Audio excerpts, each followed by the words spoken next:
சதுரங்க பிரியர்கள் அனைவருக்கும் வணக்கம். ஸோ இன்னைக்கு நம்ம பார்க்க போற வீடியோல ஃபிடேவோட கிராண்ட் ஸ்விஸ் வந்து நம்ம கவர் பண்ணிட்டுருக்கோம். அதில சுற்று 6ல ரொம்ப பெரிய அப்செட்டான அ நிக்கோலஸ் தியோதரர் வந்து பார்த்தீங்கன்னா, குகேஷ வின் பண்ண கேம் வந்து நம்ம பார்க்க போறோம். ஸோ அதில என்ன மிஸ்டேக் நடந்தது? ரொம்ப ரொம்ப சிம்பிளான ஒரு மிஸ்டேக் தான் கடைசி டைம்ல வந்து நடந்திருக்கும். பட் ஓவராலா த்ரூ அவுட் த கேம் வந்து பார்த்தீங்கன்னா, பெருசா இன்ட்ரஸ்டிங்கா எதுவும் டாக்டிக்கல் ஐடியாவோ எதுவுமே 2 பேருமே மிஸ் பண்ணல. நல்ல குவாலிட்டியான கேம் தான். ஸோ கடைசியில தான் வந்து ப்ராப்ளம் ஆச்சு. என்னன்னு சொல்லி நம்ம பார்ப்போம். அண்ட் இந்த கேமை பார்க்கறதுக்கு முன்னாடி ஒரு ரெக்வெஸ்ட் என்ன அப்படின்னா, நீங்க சப்ஸ்கிரைப் பண்ணாம வீடியோஸ்லாம் பார்த்துட்டீங்க அப்படின்னா, சப்ஸ்கிரைப் பண்ணிட்டு பெல் பட்டனை பிரஸ் பண்ணி வச்சுக்கோங்க. அதேபோல மறக்காம இந்த வீடியோக்கு ஒரு லைக் போடுங்க. ஸோ இப்போ இந்த கேமை பார்க்கலாம். இந்த கேமில வந்து குகேஷ் வந்து ஒயிட் வந்து ஹேண்டில் பண்றாரு. நம்ம வந்து பிளாக்கோட பக்கம் வந்து பார்த்தீங்கன்னா, நிக்கோலஸ் தியோதரோ. ஸோ நான் என்ன செய்றேன் அப்படின்னா, ஆம் கேம் வந்து அந்த கிரிட்டிக்கல் மொமெண்ட் ஓகே எனிவே நம்ம வந்து போர்ட இப்பவே ஃபில் பண்ணிக்கலாம். ஒண்ணும் பிரச்சனை இல்ல. ஸோ கேம் வந்து அவரு E4 ஸ்டார்ட் பண்றாரு. இங்க நிக்கோலஸ் வந்து E5 ஸ்டார்ட் பண்றாரு. ஸோ நைட் F3க்கு அப்புறம் நம்ம கிளாசிக்கல் ரிப்ளேயான நைட் C6 பார்க்கல. அதுக்கு பதில் நீங்க பெட்ராஃப்ஸ் டிஃபென்ஸ் வந்து நம்ம பார்க்குறோம். So night F6, night tax E5, D6 நைட்டுக்கு ஒரு கிக்கு. அதுக்கப்புறம் நைட்டு திரும்ப பின்னாடி போனதுக்கப்புறம் அந்த E4 பான வெட்டுவாங்க. பின்ன அதுக்கப்புறம் ஒயிட் D4 அதுக்கப்புறம் D5. ஸோ ப்ராபப்லி வந்து பார்த்தீங்கன்னா, பிளாக் இந்த லைன் விளையாடுறது எதுக்காக அப்படின்னா, பட் அந்த காலத்தில இது விளையாடுறதே வந்து ட்ரா பண்ணுறதுக்காக தான் விளையாடுனாங்க. பட் இப்போ இந்த தியரியில வந்து பார்த்தீங்கன்னா, நெறைய சேஞ்சஸ் வந்து பார்த்தீங்கன்னா, ஃபேபியானா கர்பானாவும், யான் நெபோம்னியாஷும் விளையாடும்போது, ஆர் ஃபேபி அண்ட் கால்சன் விளையாடும்போது நெறைய டெவலப் பண்ணியிருக்கிறாங்க. அதனால இது வந்து ஈக்குவாலிட்டிக்காக ஆடுற மாரி நம்ம சொல்ல முடியாது. பட் இருந்தாலும் வேர்ல்ட் சாம்பியனோட நம்ம ஆடுறோம். அதனால நம்ம வந்து இந்த ஓப்பனிங் சூஸ் பண்ணணும்னு சொல்லி நிக்கோலஸ் போறாரு. So bishop D6, castles, C4 அடுத்து C6, C5 அண்ட் இது ரொம்ப ம் ஆச்சரியமான மூவ். ஏன்னா, இது மாதிரி நம்ம ஏர்லியா இந்த மாரி ஆட மாட்டோம். என்னன்னா, இந்த ஸ்ட்ரக்சர் வந்து ரொம்ப வீக் ஸ்ட்ரக்சர்ன்னு சொல்லுவாங்க. ஒன்ஸு இந்த இந்த பான ஓகே எனிவே நமக்கு வந்து டார்கெட் பண்ணுறதுக்கு இந்த பான் இல்ல. பட் இருந்தாலும் பிஷப் C7க்கு அப்புறம் இம்மீடியட்டா B6 போட்டாலோ, இல்ல ஏதாவது பண்ணாலோ இந்த பான்லாம் வந்து பார்த்தீங்கன்னா, வீக் ஆக வாய்ப்பு இருக்கு. ஸோ இதுலருந்து என்ன தெரியுது அப்டின்னா, குகேஷ் வந்து நல்லா ப்ரிப்பேர்டா வந்திருக்காரு அப்படிங்கிறது தான். அவரோட டைம் வந்து தொடர்ந்து இன்க்ரீஸ் ஆகிட்டு போயிட்டே இருக்கும். அத பார்த்தீங்கன்னா உங்களுக்கு தெரியும். நைட் C3 டெவலப் பண்ணி நைட் அட்டாக் பண்ணாம பிஷப் F5 டெவலப் பண்ணி அத டிஃபெண்ட் பண்றாரு. நைட் டூ G5 போட்டு டாக்டிக்கலா பிஷப் பேர கெயின் பண்ண பார்க்குறாரு. ஆனா வந்து அவர் ஃபர்ஸ்ட்டு நைட் இன்டு C3 வச்சு டபுள் பண்ணி விட்டுறாரு பான. இந்த இடத்துல நைட் இன்டு நைட் அடிச்சீங்க அப்படின்னா பிஷப் இன்டு F5. ஸோ அதுக்கப்புறம் அவருக்கு பிஷப் பேர் இருக்கும்ன்றது தான் ஆர்கியூமெண்ட்டு. பட் இங்க நைட் இன்டு C3 அடிக்கிறாரு நிக்கோலஸ். அதுக்கப்புறம் குகேஷ் வந்து B into C3. Queen F6 develop பண்றாரு. ஸோ டெவலப் பண்ணி டிஃபெண்ட் பண்றாரு. ஏன்னா கேப்சர் பண்ணா நம்ம குயின் ஆக்டிவா இருக்கும் அப்படின்றதுனால. So G4. ஸோ இது யூசுவலா இந்த மூவ் வந்து நம்ம அர்ஜுன் வந்து விளையாடுவாரு. நான் அடிக்கடி சொல்லியிருக்கேன். இந்த பொசிஷன்ல actually top move recommended by engine வந்து பார்த்தீங்கன்னாக்கா, ஆக்சுவலா G4 தான். ரூக் B1 சொல்லுது. ஆனா அதுக்கப்புறம் திரும்ப G4 தான் வந்து அது காமிச்சுக்கிட்டு இருக்கு.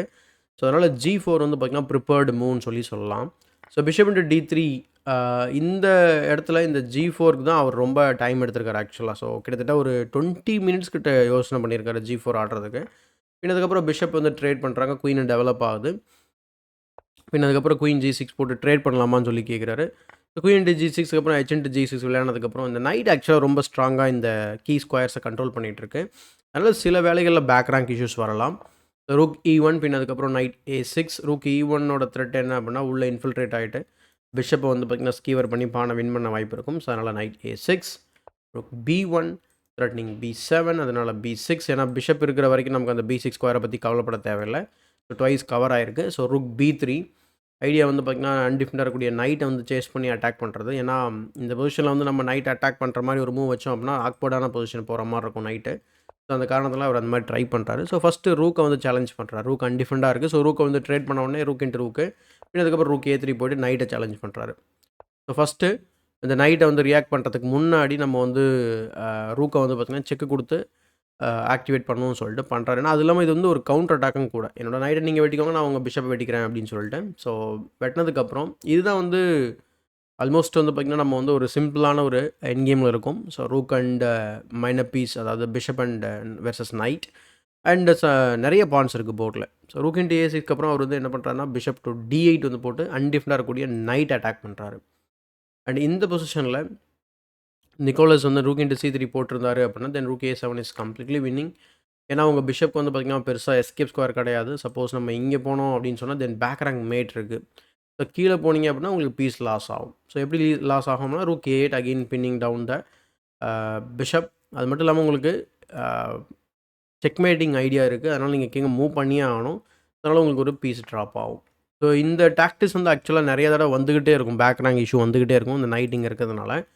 ஸோ எப்படி போகுதுன்றதை பாருங்கள். அதனால் பிஷப் D8 போட்டு நைட்டை சேஸ் பண்ணுறாரு. பட் நைட் F3 போயிட்டு திரும்பவும் அதே மாதிரியான ஒரு எஸ்கேப் ஸ்கொயரை எஸ்கேப் ஸ்கொயரை கண்ட்ரோல் பண்ணுறதுக்கு இன்னும் சென்ட்ரலைஸ் பண்ணும். So king F8 and king F8க்கு அப்புறம் rook into A7, rook into A7க்கு அப்புறம் B இன்ட்டு C5 பார்க்குறோம். பின் அதுக்கப்புறம் நைட் டு E5. அண்ட் இந்த இடத்துல நிறைய வேரியேஷன்ஸ் வந்து நம்ம பாசிபிலிட்டிஸ் இருக்குது. கேமில் வந்து பார்த்திங்கன்னா இங்கே இருக்கக்கூடிய நிறைய த்ரெட்ஸை புரிஞ்சுக்கிட்டு நிக்கோலஸ் என்ன பண்ணிட்டார் அப்படின்னா பிஷப் F6 போட்டு F7 பண்ண சாக் பண்ணுறாரு. வேறு வழி இல்லை ஆக்சுவலாக. சரி, இதை தவிர்த்து வேறு என்ன வந்து பிளாக் வந்து ட்ரை பண்ணலாம் அப்படின்னு பார்த்தா ரூக் இன்ட்டு C3 ட்ரை பண்ணலாமா? ஏன்னா அந்த பேக் ரேங்க் இஷ்யூ இன்னும் இருக்குது, அதனால் அதை ட்ரை பண்ண முடியாது. Knight takes C6 threatening to win the bishop.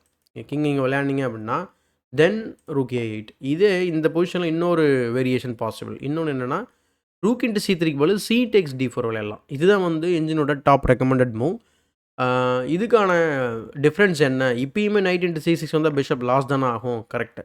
King E8 பின் அதுக்கப்புறம் நம்ம ரூக் A8 போட்டோ பின் பண்ணுறோம். ஆனால் இந்த முறை வந்து கிங் D7 போவாங்க.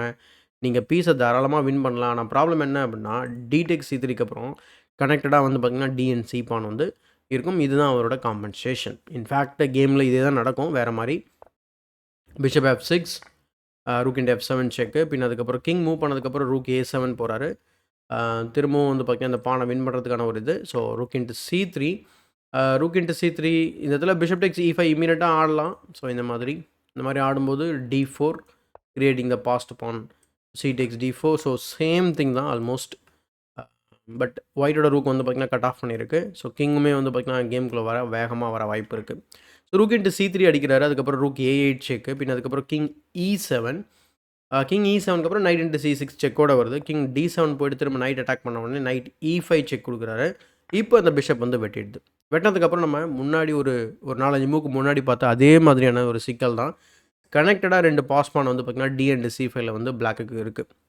ஸோ D4 உடனே வந்து புஷ் பண்ண ஆரம்பிச்சிட்டாரு. அடுத்து F4. ஸோ இந்த பானை வந்து கனெக்ட் பண்ணால் தான் நம்ம ஏதாவது ஃபர்தராக லேட்டராக த்ரெட்ஸ் க்ரியேட் பண்ண முடியும். ஸோ அதுக்கப்புறம் D3 and then rook A6.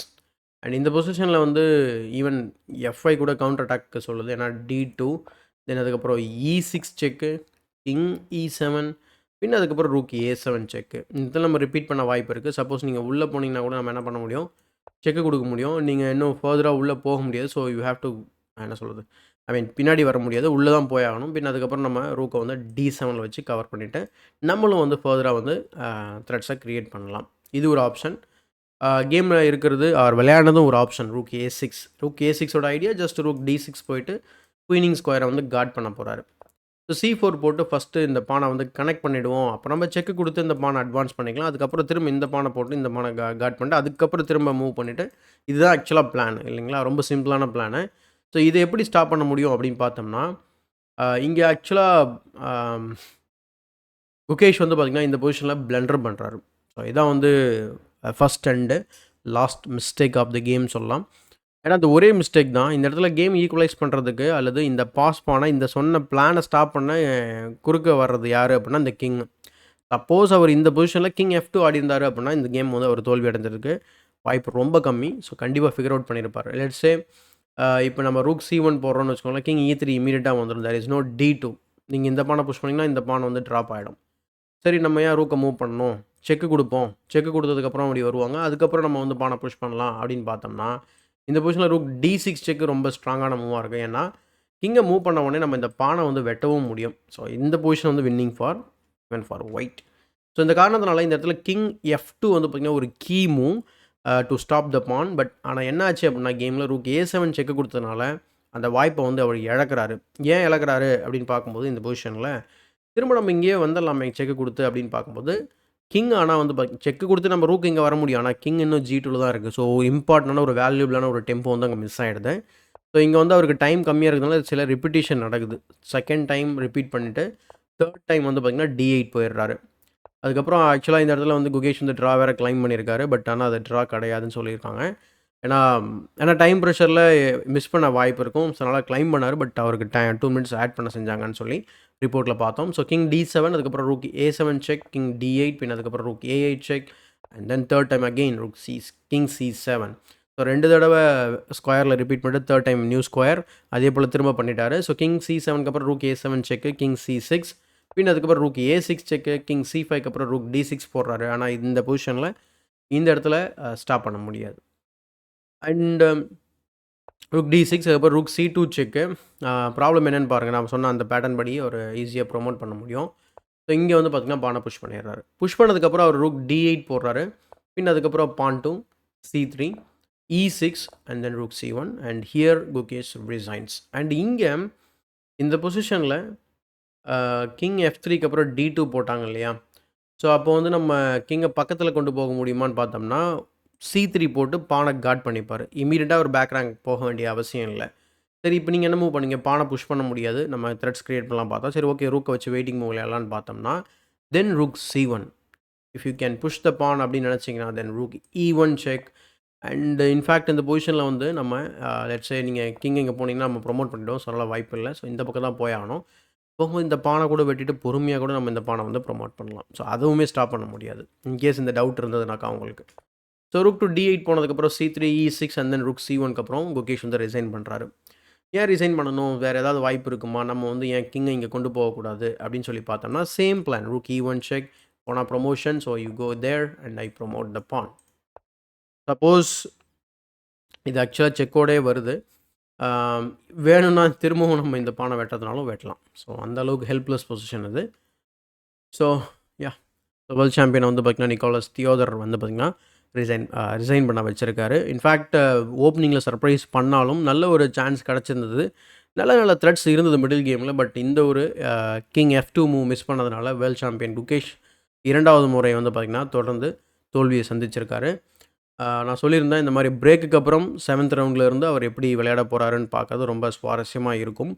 மற்றவங்களுமே வந்து பார்த்திங்கன்னா எப்படி விளையாடுறாங்கன்றதை பார்க்கலாம். ஸோ என்ன நடக்குது அப்படிங்கிறத நம்ம பொறுத்திருந்து பார்ப்போம். இந்த வீடியோ பிடிச்சிருந்தா லைக் போடுங்க, மறக்காமல் மற்றவங்களை ஷேர் பண்ணுங்கள். இன்னும் நம்ம சேனலை சப்ஸ்கிரைப் பண்ணல அப்படின்னா சப்ஸ்கிரைப் பண்ணிட்டு பெல் பட்டன் ப்ரெஸ் பண்ணி வச்சுக்கோங்க.